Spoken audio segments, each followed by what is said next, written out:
The Intellectual Gentlemen's Club.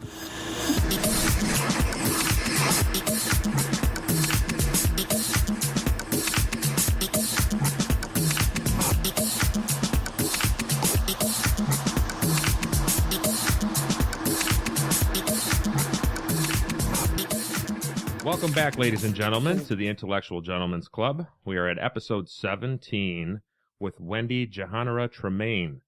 I just want to say thank you again for everybody for subscribing, sharing, discussing on iTunes, our website, social media. And today we're going to be sponsored by Ingenuity. Our affiliate sponsors are Amazon.com and Onnit.com.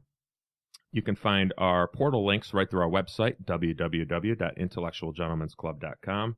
And you'll also find a PayPal button on there if you'd like to donate to the podcast. If you enjoyed what you hear today, share it with a friend. Any kind of sharing is greatly appreciated. We're also on iTunes, so anybody that gives a review and a star rating gets some extra internet karma out there. So thank you very much. Today we have Toby Aylesbury brought to you back to the podcast here. Welcome back, Toby. Don't call it a comeback. I've been here for years. I am Jason Abbott, of course, and like I mentioned, our guest today is Wendy Jehanara Tremayne. She was a New York marketing director who left the rat race in 2002. She resides in Truth and Consequences, New Mexico. She started a nonprofit called scrap-o-rama-rama in 2005. It's a community clothing swap and series of do-it-yourself workshops that has blossomed to over 100 cities nationwide. She teaches yoga and the philosophy of Sufism. She writes a blog called Holy Scrap. That'll be description in the notes of the podcast here. And she's also the author of The Good Life Lab, Radical Experiments in Hands-on Living, a chronicle of her events of her transition from the city life to self-sustainability. Welcome, Wendy. Hi, Jason and Toby. Thanks for having me. Hey, no problem. Thank you for being on. I was reading your book, and like I was telling you before the podcast started here, I'm really into it. I'm really close to the end, and it's been an incredible journey for you. Can you give us a little bit of background where you came from and what made you move all the way down to New Mexico? Sure. Well, I'm from New York. I was raised on Long Island, and like a lot of Long Island kids, it's sort of assumed you're going to grow up and get a big job in Manhattan. And I did just that. And actually, when I left New York, the job that I quit was I was the creative director in a little pop culture marketing company. So funny enough, it was kind of my job to commodify life. But, you know, when I met my partner, Mikey, the two of us had noticed pretty early on that one of the things that was weird about our lives was we were really dissatisfied with these jobs that we had worked really, really hard to get. So, we noticed some things related to that too, like we had been making decisions based on money throughout our lives. And when we kind of tracked those decisions, they turned out to be like the worst decisions we ever made. So like I switched majors in college from art to business, bad decision, you know, like just a whole line of bad decisions. So, you know, we coupled that with just this awareness that as consumers kind of stuck in the rut, working all the time, we were sort of part of the problem, and we really wanted to shift that over to being part of the solution. So, you know, with that in mind, we just made a bold move and jumped ship. What moment did you actually realize that, like, you're sitting down at the dinner table and you're eating some expensive restaurant, drinking fine wines or whatever's going on, and you make that decision? You're like, you know what, Mikey, let's just get the hell out of here. Was it like that, or was it more of a gradual shift?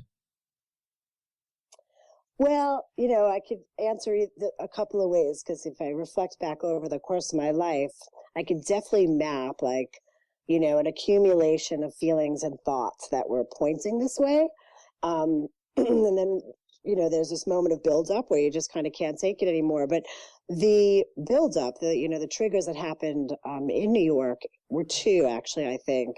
One was looking for an apartment to buy to see what that would look like. And it was a really bad deal. It was like a crappy apartment in a new building. They weren't even done finishing it yet. And it was like 800 square feet, $750,000, $12,000 in taxes. And I was just like, this doesn't make any sense. Like, I'm getting nothing for this, and I'm going to work the rest of my life to maintain it. So there was that. And then there was also 9/11. That was a real big moment for me. At the time, I was doing some work as a conceptual artist in New York, and I was sponsored by New York Foundation for the Arts. And I felt like one of the city's artists, you know. And I got arrested during the Republican National Convention, and there's all these armed guards on the street after 9/11. And all of a sudden, I felt like I'm this property of the city, and it's not treating me well. And I felt really deceived. Did you feel kind of like a child, like being disciplined by a mean father or something like that? Yeah, I would say quite a bit worse than that, even, you know. Getting arrested, during the RNC in New York, I had protested all week, but I actually got arrested when I was just walking down the street. Hey, you mentioned that in the book, yeah. Yeah, right. And to get hauled off the street like that and removed from your life, in my case, for 3.5 days in jail, that was really telling. And I just wasn't willing to trust that system anymore. I realized it wasn't working for me. So what made you choose Truth and Consequences, New Mexico? First of all, I love that name, by the way. I wish there were more places that had fitting names like Truth and Consequences. But so what made you choose New Mexico? And was that kind of a scary step to take to move, to the Southwest? I guess it wasn't scary, and I'm not sure why. I think the two of us, once we made the decision, were just pre-wired to have an adventure and to be happy. But we chose New Mexico and this town sort of serendipitously. We looked in Panama, we looked in California, we looked around, and we were really itching for something, a lifestyle so opposite anything we knew, because that would be the most exciting, the most personal growth, and the greatest adventure. And when we came here, we noticed, for one, no one had a job, and that was fine with us, because when we quit, we said, we're never going to have one again. So we were like, great, no one has a job. And then the whole town looks like it's sort of been slapped together from garbage next to dumpsters. And we were like, we had also made this pledge when we quit our jobs that we're going to make all our stuff ourselves, and we're going to use waste, because it's like the right etiquette for our time, when there's an environmental crisis. So, we saw this town built out of garbage, and we were like, this is perfect. These are our people. And it's really cheap. It's really, really cheap. In the book, you talk about the lifestyle change as far as financially going from New York down to Truth and Consequences. And I'm sure over the years, you guys have honed your skills. You've been down there for about 10 years now? Almost, yeah. I think we're on 9 or 8, yeah. So honing your skills, you're able to do a lot more internally on your 1-acre parcel of land there than you used to be able to do, obviously, living in New York. You couldn't necessarily, I guess you could make kombucha and all kinds of different things in an apartment, but it's really not set up for that. And especially with the, the financial burden that comes behind a $750,000 apartment, really, you have to go out there and make the money to pay for the home, really kind of a slave to the home. So when you guys get freed up with time, you're able to start making a lot more things. And speaking of making, why don't you talk about what a maker is in general? Sure. Well, I think you really said a mouthful, just in terms of showing the dynamic, the choice is definitely, it's about time. And you're either going to give it to someone else and they're going to, tap your resources and creativity, or you're going to take it back and you're going to make your stuff yourself. So, for me, I just felt like this huge burden around the goods I was consuming. I don't know how this is made. I don't know who made it. I know it's probably not good. There's this story attached to these goods, and it feels like guilt, and it's a lot to bear. And I had this suspicion that if I tried to make this stuff, I could probably make it better and more responsibly, and have a lot more fun. So, we kind of made these pledges in a dorky sort of way, let's make our goods ourselves, let's use waste, let's see what happens if we try to become a maker. And, immediately it becomes evident that our jobs specialize us and they make us think we're like one or two little narrow things. Sure. But the truth is, we're really like so diverse in skill sets. There's kind of nothing I haven't done since I moved here, from like plumbing to electric to making wine, cheese, medicine, welding, biodiesel. Yeah, it's like, you're not going to be an expert at everything, but you could do it all. And it's messy and it's imperfect and it's a blast. So, essentially, I think when you're living in a time that we're living in, like now, where the whole world is for sale, you kind of have to pick. Am I like in what you believe yourself to be? Am I like a limited mechanistic creature, or am I really a creative being? And one of the great things about having become a maker is just the proof, like, oh yeah, I'm definitely creative. As far as your food is concerned, you produce a lot of your food now. How do you feel about grocery stores? Is that like a 4-letter word to you guys, or how does that work? It's hard. The standard of what you can make on your own at home is so much higher, and so much of the foods I now rely on are actually illicit or impossible to obtain. So, getting fermented foods with active microorganisms and bacterias, getting live cheeses, live milks. So you're basically talking about natural poisons, right? Natural poison? Yeah. Well, everybody so has this concept industry, of, raw materials is, if it's not pasteurized, it's going to kill you. Right.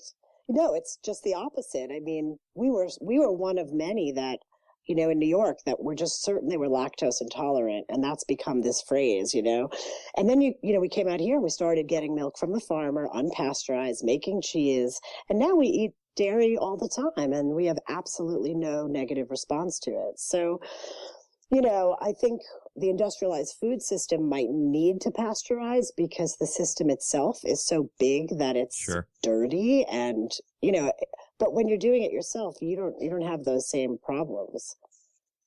I find it interesting though that if you're outside of the industrial food supply, that most states, you even say in your book that most states you cannot obtain these materials as far as, raw milk or raw cheese, things like that. It's actually illegal to consume those things. Yeah, you can't in Michigan. You can't have raw milk in Michigan. I just I find that hard to believe that you can't even have your own personal cow if you're on an acre of land. I take that back. Well, you can't sell it. So you can, and in all these states, most of them, you can have it as long as you're not selling it.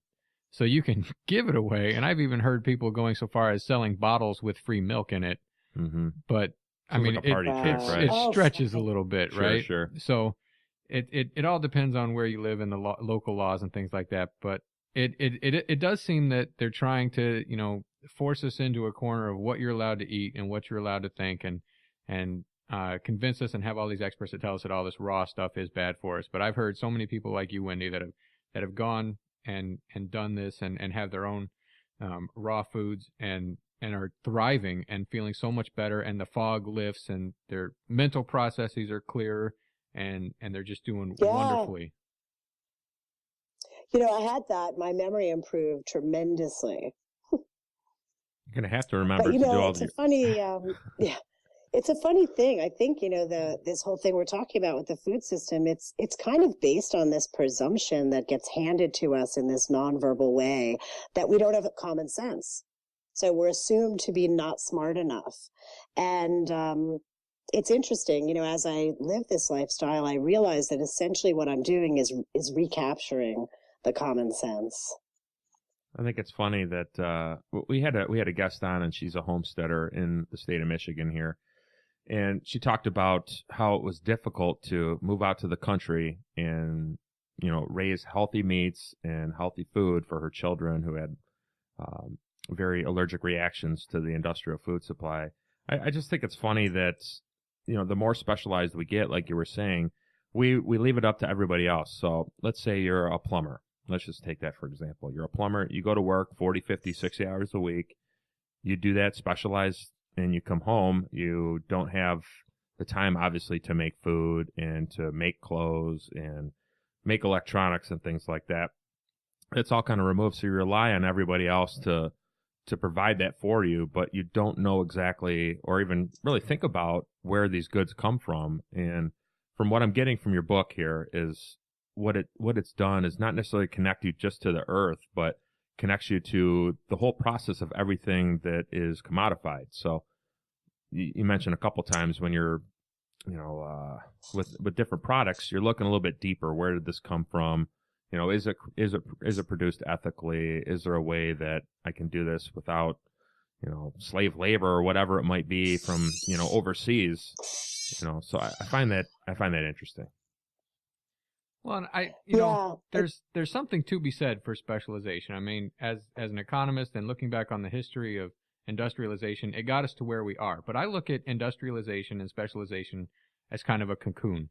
Like I say, it got us from where we were to where we are, but now I think it's time to open up that cocoon and and be more responsible, like people like Wendy are going back to, taking what we now know and taking it to the next level instead of living in this bogged down industrial, society where we now can take the knowledge that we've gained through specialization and get back to where we, kind of combine what we have now and go back to where we were before in a much better, healthier way.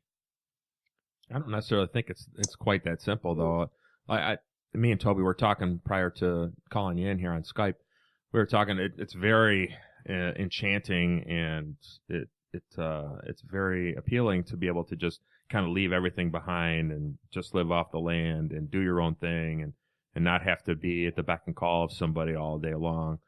And it doesn't seem like it's been a very easy road for you. It may have been very rewarding, but I know Toby and I, we have children. And I can tell you that my 8-year-old and my 12-year-old are not going to be happy if we just decide to up and move to the desert with no iPods and no electronics and things like that. So it's interesting. I think, hinge to what you're saying is the fact that they come from something else and they've already been acculturated. Whereas if they were raised this way, they would treasure it. I have a lot of friends out here who homeschool their kids. They had their kids out here, they live on farms. And when those kids, now some of them are like 13, and we teach them stuff too. And when they talk to me about their experiences of going to the city, they really describe it to be kind of horrific. Yeah, I'd imagine so. So, yeah, it's what you learn, it's all contextual. But I think also when you talk about that, this economy or whatnot has brought us to this sort of crescendo, this point, some of the things we do embrace, Mikey and I, are technology. I think we're really the beneficiaries of that, technological mass, the information stream. We learned a lot on YouTube. Again, I think there's a reason. It's because we had a few generations that dropped the knowledge, so no one was there to hand it off to me, and I wasn't raised that way, so there's this gap. But and had there been a continuous stream, I wouldn't have needed that technology so much. But I couldn't have done this without it. And we're connected to the world, while living remotely because of technology. Sure. In the book, you talk about Black Rock City and the gift economy, and it's not necessarily a barter economy, but a gift economy. I have a couple friends that have been to Burning Man. I really want to go next year. I'm really trying to push that through and get there in 2014. But when did you exactly go there, and was that a spark that kind of led you down the path, or were you kind of already in the middle of it when you went and saw that whole scene? Well, I guess I've always been a little bit on this path, Mm-hmm. even in like middle school. I remember just having adverse reactions to the commodification of culture and the materialism and kids competing over brand before they even had their first job and knew what a brand meant in monetary terms. I was always disturbed by it. But going to Black Rock, and maybe this could be a warning to you, a good warning, it really is for so many people like resetting your life's reset button. It's hard to not notice all the ways you've been full of shit with yourself, Sure. And then because you're living in this wonder world that doesn't exist anywhere else, you have contexts that you've never been in and can't be in without this special city with all these different rules. So, you just naturally start to open up because you're triggered in ways that this society won't trigger you.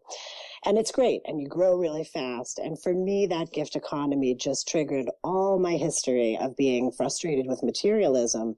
And as soon as I saw a working model of a gift economy, I knew the rest of my life was going to be different.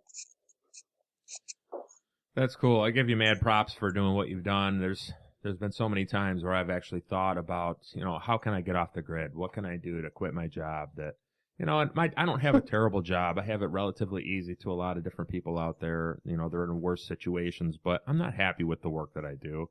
I don't feel that it brings a whole lot of joy to people's lives, and more or less it kind of contributes to the problem. So I'm searching on these different ways how to get out, how to kind of walk the line, I guess, walk the fence, and be in the world, but not of the world, I guess.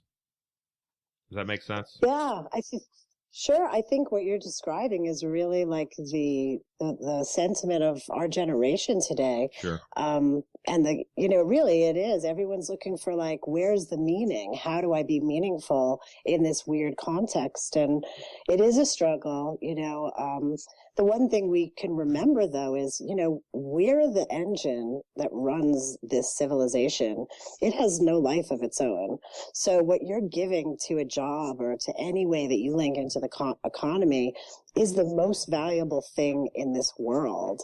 So, we can take those skills and say, well, what skills am I really doing in this job? And we can turn them around and ask, how else can I use these skills? How can I use them to build the world that I'd rather see? So, we shouldn't feel impotent. We are skillful and we're just throwing them in the wrong direction. If you know what I mean. How does the gift economy work, and how do you take your skills and put them to work in a gift economy? Well, I started small, and all our stories will be different, but I was actually on the road because of Burning Man, driving across the country, and I hurt my hip and I needed to do something about it. The doctor in the hospital wanted to replace it, and I was like, hell no, I'm going to Burning Man. So I got some crutches. I started doing yoga. It worked. I got better real fast, and I decided, wow, this was a real treasure. I can't forget it. I'm going to make a pledge. I'm going to become a yoga teacher one day. And when I did, I followed through. I made that free to anyone who needed it. And I made a pledge always to provide it where it was needed. And that was a start. But, as I got further along that trajectory, and when Mikey and I started a cottage industry, we were able to do things like make sure all the electronic devices that we design and sell are open source. We make them in kit form for people who want to learn. And all the knowledge we acquire, whatever it is, from cooking to building, we put it on the web, make it free, invite our neighbors over, teach people. So, on some level, we all have stuff we can share. That's awesome. Yeah, it is awesome.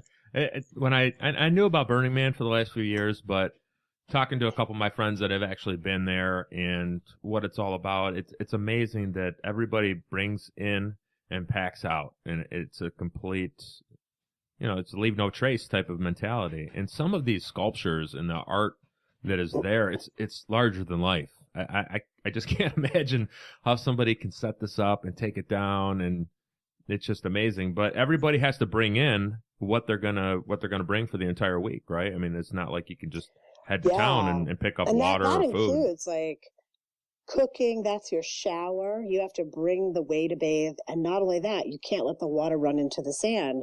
You have to build an evaporation area so that the water is caught in that and evaporates. Like when they say leave no trace, it's down to the glitter. That's crazy. Yeah. Yeah. I mean, if you look, it's cool. Yeah. If you look at, for the listeners out there, if you don't know what Burning Man is, hit up YouTube. There's like 1,000 million trillion videos up there that you can take a look at. And it is an incredible, huge type of event. At nighttime, there's all kinds of stuff that's going on. You have lights everywhere, and there's all kinds of unique people everywhere. It's just a really cool vibe. Something like I said, I really want to get to. But and I've learned a lot about the Venus Project over the last couple of years as well, listening to podcasts about Jacques Fresco and those type of economies. But the underlying problem that I always see with those is the human emotion, or not the human emotion, but greed from humans. So in a gift economy, there's not really much room for that. Am I right?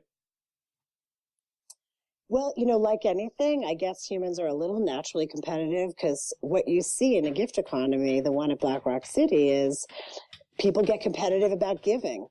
And like by the end of the week, you're turning down gifts because you're like, no, enough. I don't want more stuff. Wow. Stop giving me things. But it's, it's abundance instead of wealth. And when you see the joy people have in giving gifts, it really rips your soul open. It's profound. And if you have any notions that this world is not abundant, they just dissolve right then and there. It's a hell of a lot more fun too. So just playing devil's advocate here, say Burning Man, it's supposed to last a week. Say it lasted 2 months and there was no way in or out of that city, and there was a lack of abundance at that point. How do things change at that point? Oh, it would definitely get hairy. I think, one of the paradoxes about Burning Man is it's got all this stuff, none of which was really made there, right? It's glitter and fur hats and, all this crap, really, blinky toys. So it's living off the civilization that we normally by default live in. And then it's built by people who make enough money to buy all these goods. And for the purpose of what? Escaping the very trap that they're living in. So it's this weird paradox. Sure. It cannot go on for more than a week for precisely those reasons. It doesn't make anything. I think it doesn't diminish that it stands as a really good example of something that can be. And in a way, when people leave, the question they take home with them often is, well, what would it look like if it wasn't just a week? How would I bridge the gap? And those are worthy questions. You talk about in the book how, and I'm paraphrasing you, but the mainstream out there that me and Toby live in is basically kind of a waste stream instead. And obviously that stems from corporations are bound by law to create profits to shareholders by any means necessary. And that includes effects on the environment and all that. Individuals obviously make better decisions because they can consider more than just profit. So how can we take the mentality of the corporatocracy that we're in right now and transform that into something of more of an individual basis? I know it starts from individuals and everybody has to do their own part, but how can we get away from something like that? What's the solution? Do you have one? It's a great question. For me, there's like this dual thing, right? As you say, we have to live in a way that makes us not feel like a problem. We have to live in a way that, fills us up. And so we're going to do the right thing when we can, whether it's repurposing stuff, trying to make better consumer decisions, try to buy the better thing with the better story. But, at the end of the day, even though this staves off helplessness, even though this is really important because it like nourishes our soul, we also have to look at the fact that corporations make the much bigger imprint. They're really the damage. And there's a weird, unfair kind of burden thrown at the consumer of like, fret over every, bottle of water. Their impact is far greater. And a lot of people think we don't have the 100 years for consumer behavior to add up to actually fixing anything. So, in a way, we have to take the head off the beast. We've got to really change the way that corporations move in the world and change their power. And, that links us further still to the governments that support them. So, we get into the real big picture. You have to. And questions about economy and monetary systems. You just have to.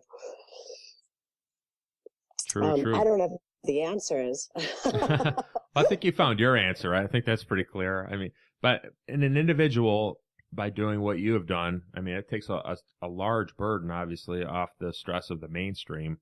It's one less person that's causing waste, and you're actually you're causing a negative net to the waste stream because you're using that waste to create things and on your skills of being a maker. So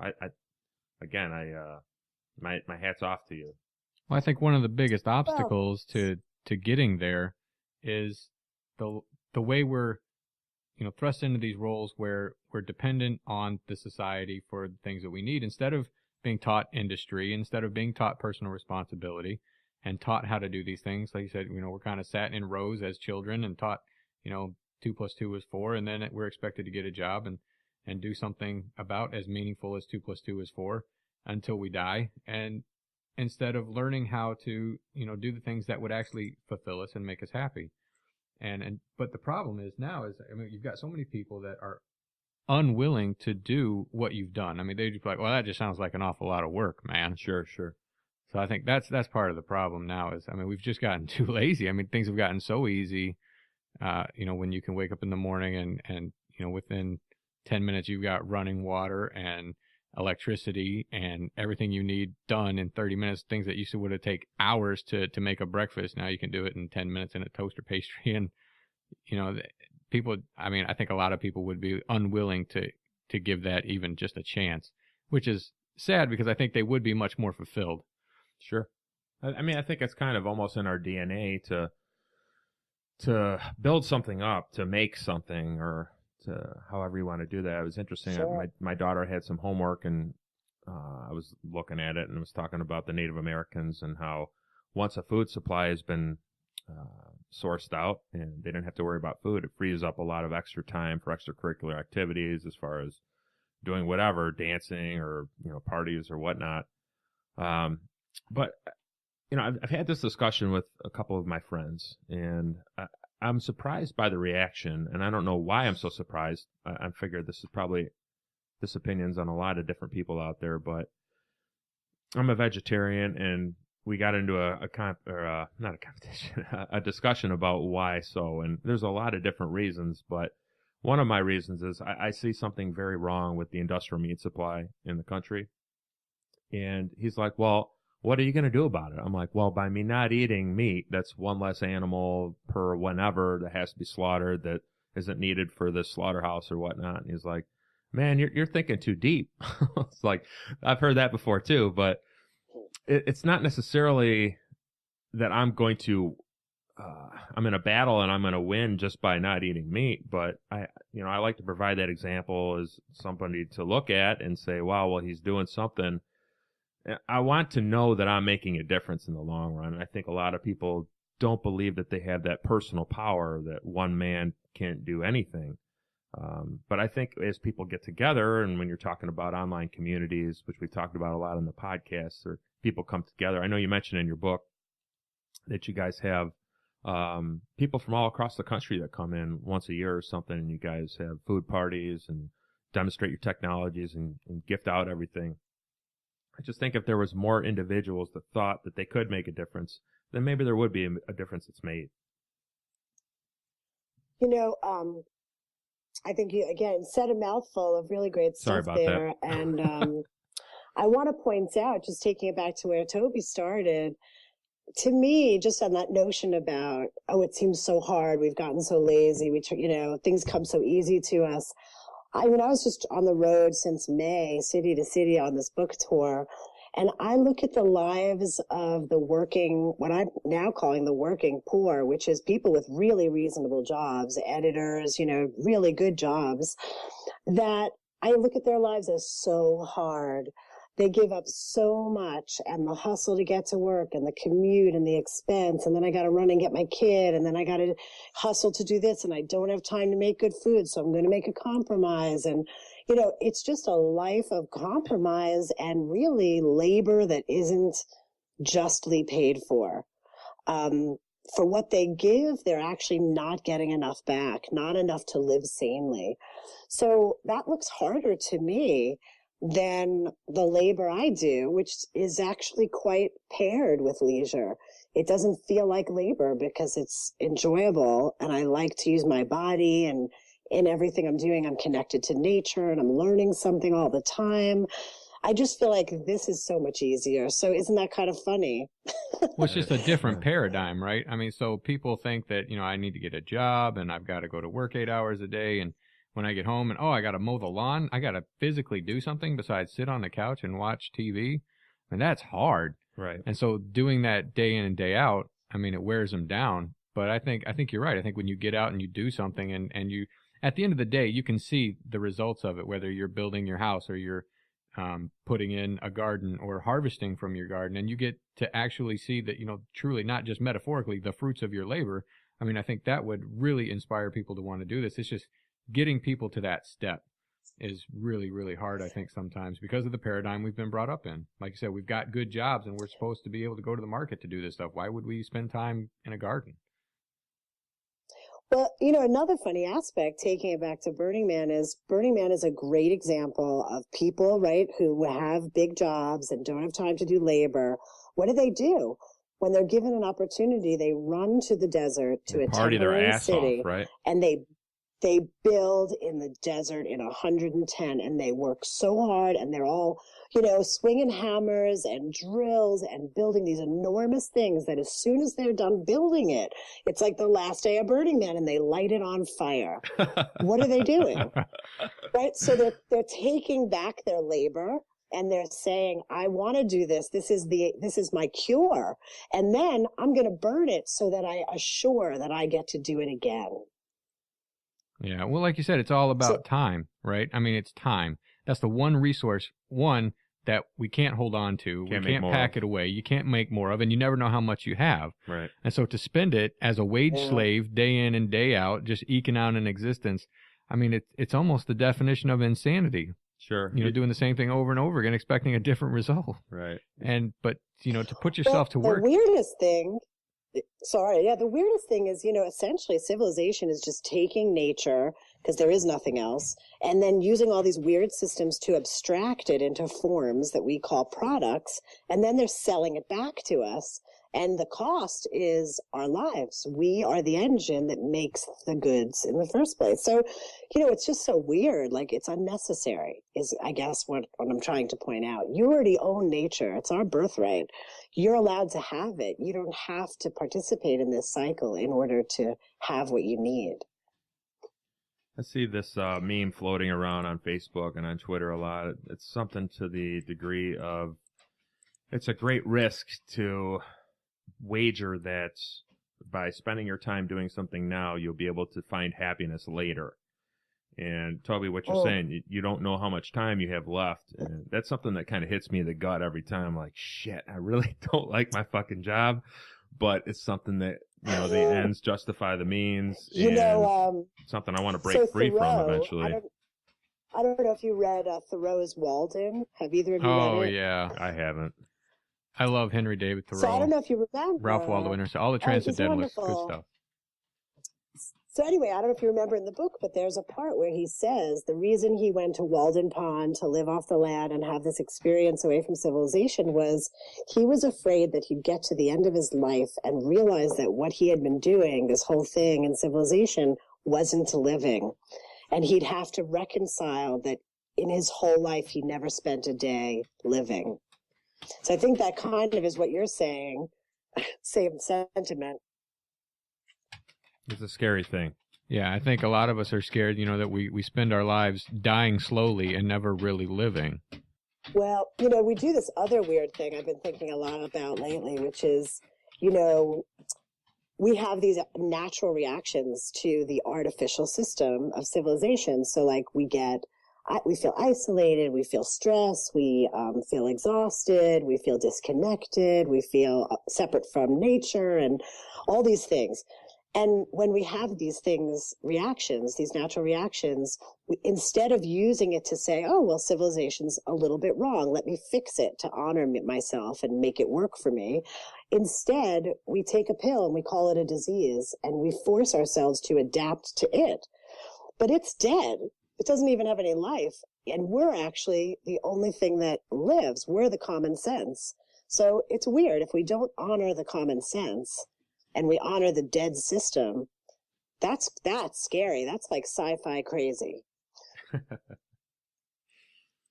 Yeah, Right? you mentioned that a lot in the book. You're talking about nature is the rule. There's not. I mean, we have a lot of rules in society and with religion or whatever you're talking about, but nature is generally the rule. So I wanted to let's switch gears just a little bit. I wanted to talk about spirituality a little bit. Something I like to ask our guests about on their belief systems.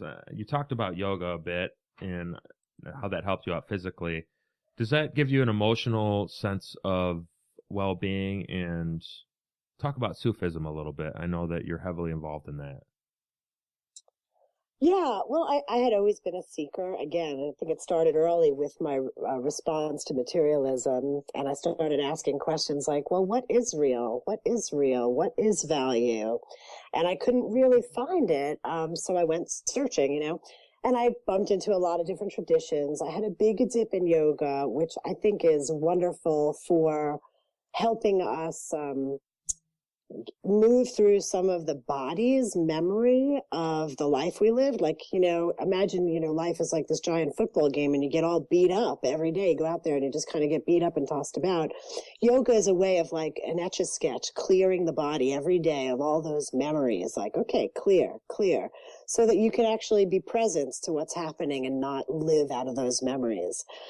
But Sufism for me took this way further. This particular sect of Sufis that I bumped into, the Sufi order, which is the Chishti lineage, they are particularly tuned to nature, and they have devised over eons these wonderful ways to reconnect to nature, practices. And what this led me to really was my own experiential relationship to the natural world, where I actually got to know that it's a source of wisdom, it's intelligent. So I can go out into nature. We all can, because we're living and it's living. There's no difference between us. We're part of the same life. You can just contemplate and actually learn everything you need to know to stay alive. But if you compare that, for example, to civilization, not living, you cannot intuit it. There's no life thread to intuit through. It's dead. So you have to have acculturated knowledge. You need a teacher, a university, some artificial mechanism to learn how it works. So, I think religion, spirituality, in their best form, they're useful only if they make life more clear. If they clarify living and life on earth, they're useful. And to me, that's where all of my studies and spiritual wandering has led me, back to a clarity of just being alive. I know for me, I practice meditation, have been for a long time. And one of the things that it was in your book, I actually was working with this morning. It was the recognizing earth, air, fire, and water. I mean, the four elements, we've heard about that constantly, but you recommend you take 5 breaths for each of the elements and think about where that comes from, as far as, the air, the color of air, how it feels, how your breath is related to it. Same with fire, how the sun radiates on us all the time and how energy is all brought together. And you people can buy the book out there and read a little bit more about it. But I found it a very powerful meditation this morning, outside of my normal routine. Just I like to experiment in the mornings usually. And as far as being in tune with nature, that is the ultimate rule. I mean, we didn't come here into a city. We evolved from other species and things like that. At least I kind of followed the evolutionary train instead of the creationist theory. But it's interesting that we have all this abundance around us in nature, but we're kind of shut down to it all the time. You can look at a river, and then you can look at a street that's been paved with asphalt, and it's kind of night and day. Obviously, the asphalt's lifeless. It's made of petrochemicals, and you look at the river, and it's constantly flowing. There's things that are constantly alive in it, and it can be polluted. I'm so glad you liked that meditation, Jason. Yeah. It's really meant, and for Sufis, that's a daily meditation, part of every morning. And it's really meant to dissolve the boundary that we perceive, which is not really there, that separates us from everything outside of us. So, Yeah, I mean, if you go back to the very roots of some of the words in our language, they point to that same place. Religion's root in Latin is re large, which means reconnect. Nirvana means no difference. Universe means toward one. So, we have all these reminders that there's no difference between us and what's outside of us. And when we forget, we make civilizations that don't actually sustain life accidentally because we forgot. So, it's funny. Religion can be very non-religious when it comes down to it. When I hear about different religions and different philosophies, I always I'm intrigued because I think on the grand scale, everybody is trying to get across the same point, but they're kind of all down a different path. And if it takes somebody to believe in one thing to kind of get the picture, I think that's great. But I think a lot of times what happens is, religions and ideas can be corrupted by men and women. And when somebody corrupts an idea, let's face it, it ruins the whole thing. So when you look at religions like Christianity, Islam, Buddhism, Taoism, and when you're talking about different philosophies in the world, they're all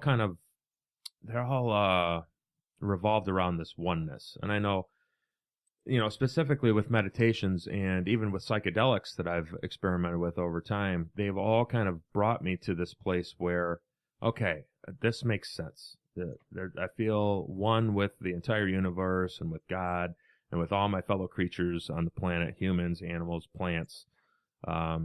And maybe that sounds hippy-dippy, so whatever, but I do believe that that's kind of where everybody is trying to get to. They want an answer. Why are we here? The big questions, that's kind of, everybody's trying to answer these, and I think they're all leading to the same thing. And when they're corrupted, when you see, situations like we're dealing with in the Middle East right now, where people are killing each other over ideals, I think it's a great tragedy because when you break down to the nuts and bolts in most religions, that's what they're really trying to get to, is the deep issues. I couldn't agree more. Yeah, it is really all the same things. And I found in my experience that it seems that each religion had a day, where it was super clear, or many days, or maybe repeatedly over time, where it was clear and the truth of it was very evident.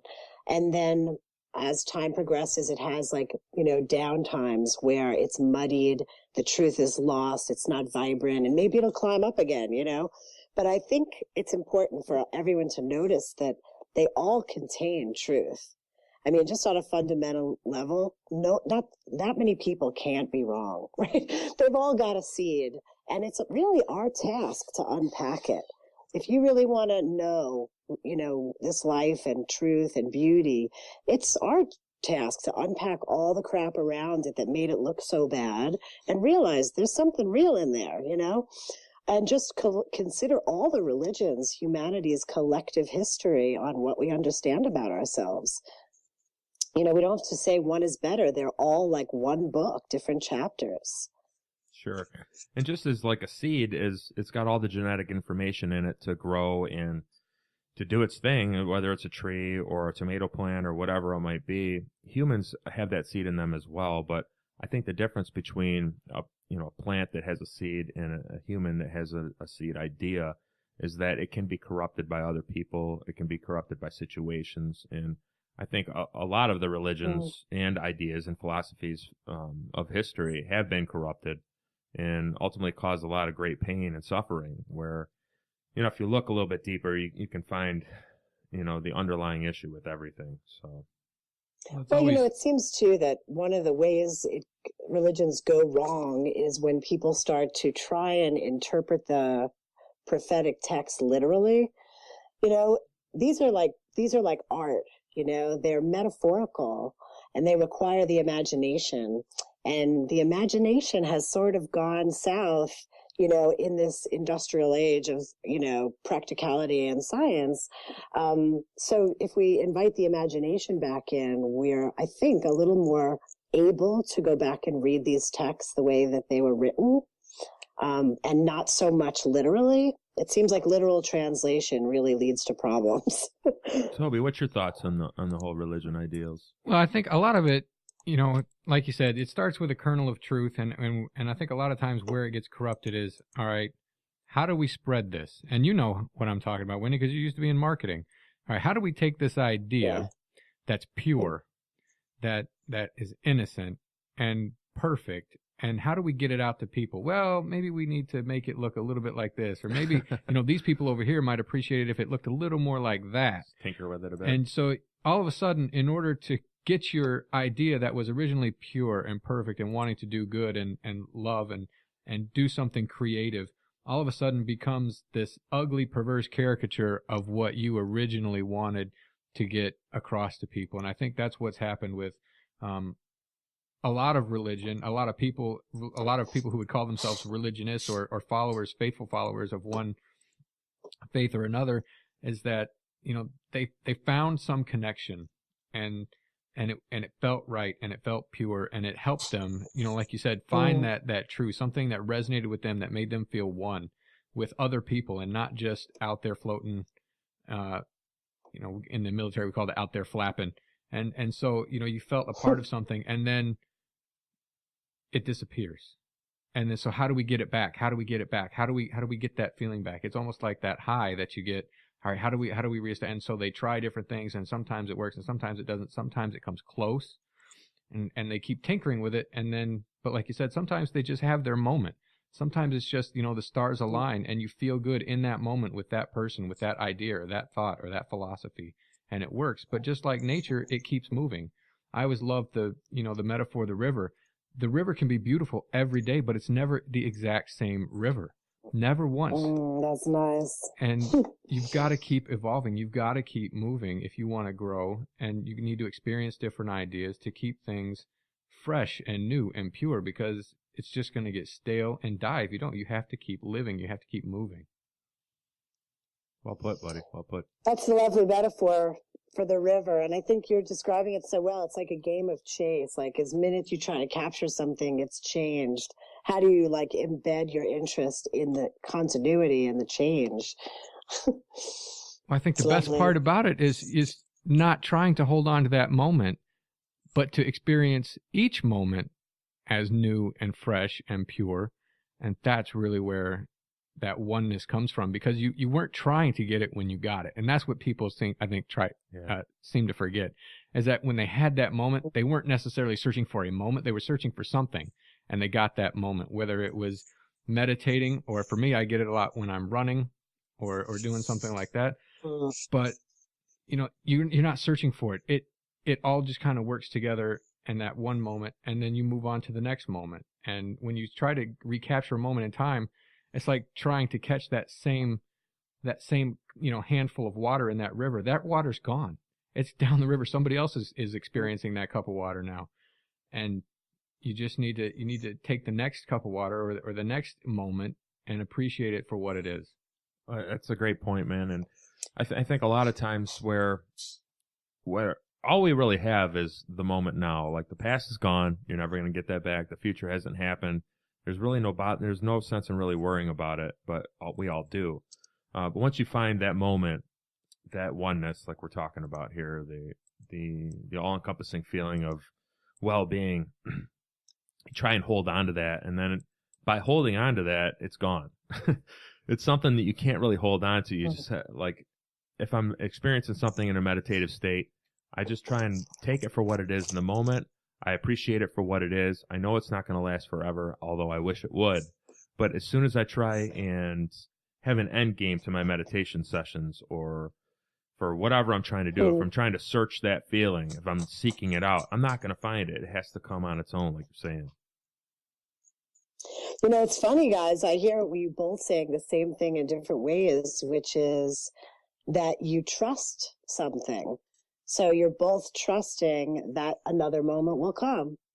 You could let go of this one, but there's this implied trust, which I just think sounds really beautiful. Well, that's how we come into the world, right? We trust that everything is going to be taken care of. And that's one of the teachings about Christianity that I really like. It says you have to become as a little child. And kids don't expect, they don't think that they're entitled to anything. They don't expect the next moment. They just live in the moment. And they're so pure and they're so innocent. They're not They're not looking for the next moment. They're not hoping for the next moment. They're just living it. And that's what I love about kids. And that's what I've loved about being a dad, is watching them experience those things and experiencing some of them with them. You know, it's funny, the moment you're describing, we can take all the way back to the moment of shifting from hunter-gatherer to agriculturalist, because essentially it's the same moment. We once trusted that everything would just be there. You know, if we just kept moving, there'll be more, I'll have enough. And then one day we decided, no, maybe I don't believe there's going to be enough. I'm going to stop here, and I'm going to provide for myself, and I'm going to store, and I'm going to make sure I have a bounty for the winter, right? It's like a breaking of the same trust. Yeah, and I think that's, hoarders probably take that one step further, as, you know, it's where, you know, and to a degree, you know, compared to somebody like yourself, I almost feel like a hoarder. Like, I live in a house, I have all this shit inside. Most of it I never use. I think I'm far from a hoarder. My wife would be horrified by me saying that, because she keeps a very clean house. But I think the concept is, you know, you can build on that. And if you don't feel like there is an abundance out there and you don't trust that something will be there, then that's maybe where that whole paradigm comes into play, where, wow, you know, I need to save this nut for the winter, but it might be just this trinket that means nothing to anybody, but it's something to hang on to. So I don't know. I hope I don't ever get down that path. I like to keep more of a simplified life, but everybody's got their own degree of, you know, stuff that they're holding on to, I guess. We have such weird relationships with objects too. I mean, if you think about it, they really say so much about us and how we are in a moment, you know? I mean, look at the waste stream right now, how everyone's buying all these consumer goods and then like working so hard to buy them and then pushing them to the curb so quickly. I often wonder if it's because we know the cost that they actually came at to life, and we're like, have shame and we want to not look at them. So we buy them to fill some weird void, and then we just don't want to see them and we push them out the door. It's interesting. Yeah, and I don't know that, I think that if you've ever watched hoarders on TV, I mean, there's obviously something that's a little bit different with these individuals, to where, you know, they've been scarred in the past and things like that. And I've often wondered if there's things out there that are different treatments. You know, you can talk to a psychiatrist all day long, but we've talked about ayahuasca on the show here a little bit, and I'm curious if these hoarders out there would have the same type of experiences on after an ayahuasca treatment that, you know, a lot of people kick addiction with, because it's really in the same type of realm. So, Wendy, have you had any experiences with psychedelics that kind of ushered this change into you? Yeah, well, how many people get through Burning Man without True. Yeah. I definitely had is it a psychonaut? Was that the right word? Portion of my life. And you know, some of psychedelics were really a great teacher to me as well. I would consider them one of the teachers I've had.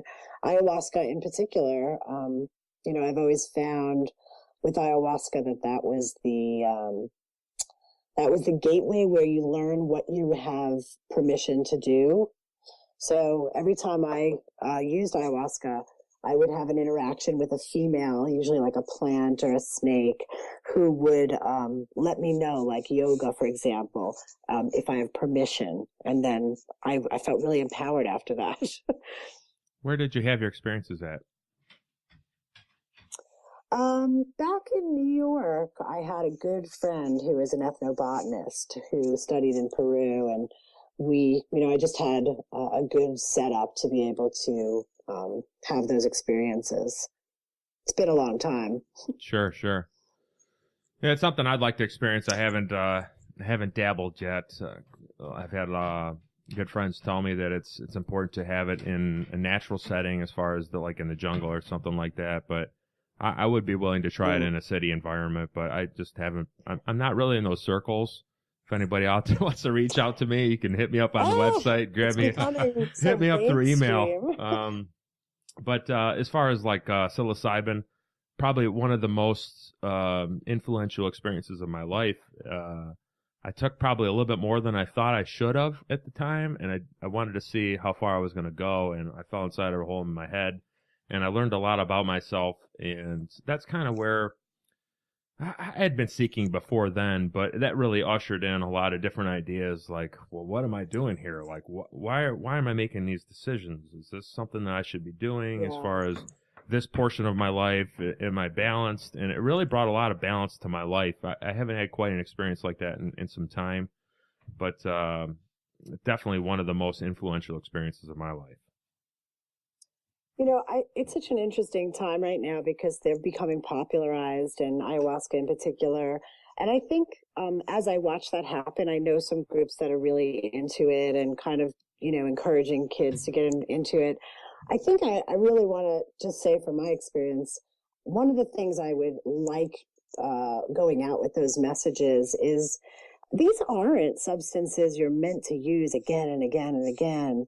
They're really medicine. Like, these are gateways that help you map that a particular way of experience exists, so that once you've mapped it, really, it could take just one time of it being mapped so that you can come back to your life and learn to access that same space and gateway without it.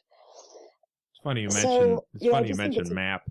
Important to note, it's not recreational, Sure. It's funny that you mentioned mapping, because we actually had on the director of communications to MAPS, the Multidisciplinary Association for Psychedelic Studies. We talked about the same thing as far as PTSD and different things that can be almost cured by taking a substance just a couple times, where the modern pharmaceutical company wants you to, take this particular chemical every day for the rest of your life.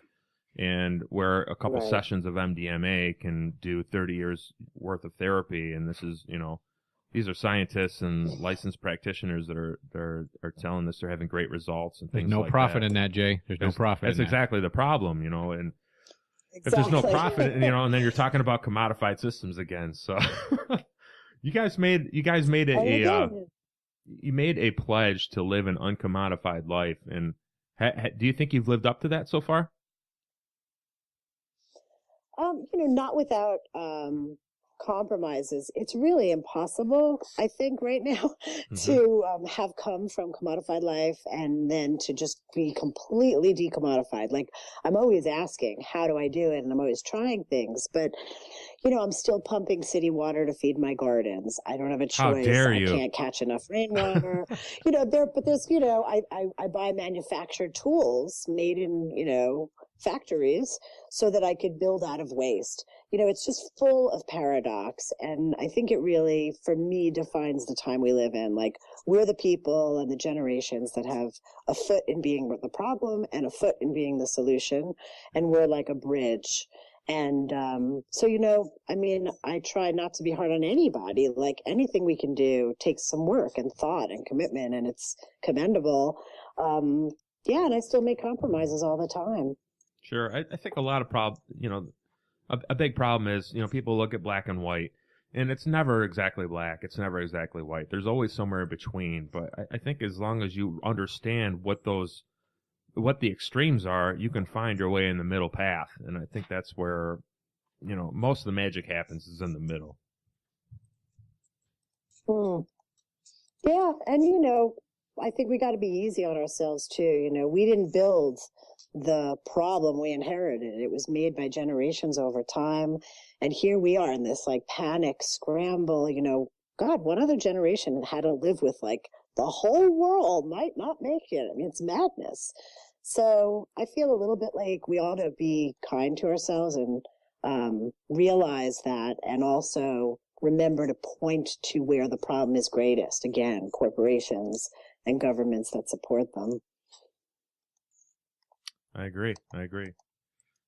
Just before we let you go here, can you recommend some simple things that people can start to become a maker themselves, or maybe they're not necessarily ready to jump off the grid, but they want to make some improvements in their life to not have to rely so much on, the commodified systems that are out there? What would you recommend people start with?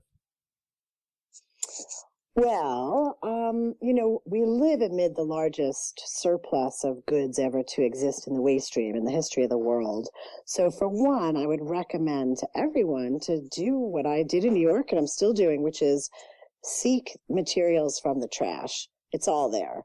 And instead of, you might consider starting to buy some tools so you can just make modifications. And, when you modify garbage, it's different. The cost is already accounted for, right? It's on its way to landfill. If you make a mistake, if you screw it up when you're learning to make stuff and you started with waste, it's no big deal. It's still going to go to landfill, right? Yeah. Yeah. So it's just such a great entry point for people. And then, it's nice to make a list of stuff I used to buy and stuff I no longer buy and just see what can I move over? Maybe it's toothpaste. But I would just say, speaking broadly, what I've noticed is people don't actually realize that if you do toothpaste and then you go to food and then do some domestic goods, if you actually just start making stuff, they don't realize that your economy to be alive shrinks radically. They think it won't put a dent, but it's not just a dent. I mean, you can live on so little. It's unbelievable and actually have higher quality goods. So just start, even if you don't know how. That's become a mantra for me and Mikey. And that's really what any of us has to do, because we weren't raised to know how to do all this stuff. We weren't raised to be makers. So you just have to keep starting, even though you don't know how to do it. No, that's, I try to live my life that way. 90% of success, I tell people, is just showing up. And you never know unless you try. And half the stuff I do at work every day, I've never done before. And I don't want to tell my business partners that, but a lot of this stuff, I'm just making it up as I go along. Fake it till you make it. That's right. So, yeah, you never know what you're capable of until you give it a try. You don't know if you can, build a rocket ship unless you give it a shot. Sure. Cool. Yeah. Well, thank you both for joining us again tonight. Toby, it was great to have you back after your long sabbatical of the IGC. It's great to be here. Wendy, I really appreciate your time. It's been great talking to you.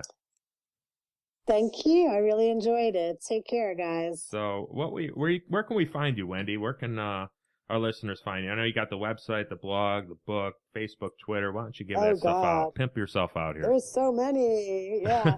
Well, the book is called The Good Life Lab, and there is a Facebook page for it, and it scrapes my blog. So that's a great way to connect. The blog is blog.holyscraphotsprings.com. And then, if you Google around Wendy and Mikey or my full name, we've got, I'm on Twitter under my name. Mikey's got a Flickr account, which is really informative. Just Google around. We're pretty omnipresent on the internet. She's off the grid, but on the internet, people. I know, isn't it weird? We have tons of really great YouTube videos that teach real specific skills. So that would be another nice way to connect in. Fantastic. Okay. Yeah, well, and I'm on a book tour still. So if anyone's in Northern California, Arizona, hop online and Google me and you'll find my tour schedule. I would love to meet. Perfect. Yeah, definitely. I recommend the book. Like I said, people, I've been reading the book. It's got real great, simple, helpful tips on how to do different things to kind of get off the grid a little bit in your own way and just make some things for yourself and feel that pride for yourself. So all the descriptions for Wendy's sites and ways to connect will be in the podcast description. So definitely click on those links and we'll get you guys connected. So again, our music today is brought to you by Secrets, just as it is every week. And his free track can be found on SoundCloud. Again, you can please visit our site at www.intellectualgentlemensclub.com. We have all the podcasts on there, all the IGC crew that's been on there. All the podcast episodes are completely free. And they're available on iTunes, on Stitcher, many different podcast directories. You can go ahead and click that out. We have the Twitter page, IGC Cast, and the Facebook page. If you need to reach me by email, you can get me at igccast@gmail.com. And again, if you want to support us, just share out the episode. That's the most important thing. If you want to support us financially and help cover our web hosting, PayPal button's probably the best way to do it, or the Amazon and the Onnit links on our website. Until then, Toby, thank you again. Wendy, thank you. And hang loose out there, everybody. Thanks, guys.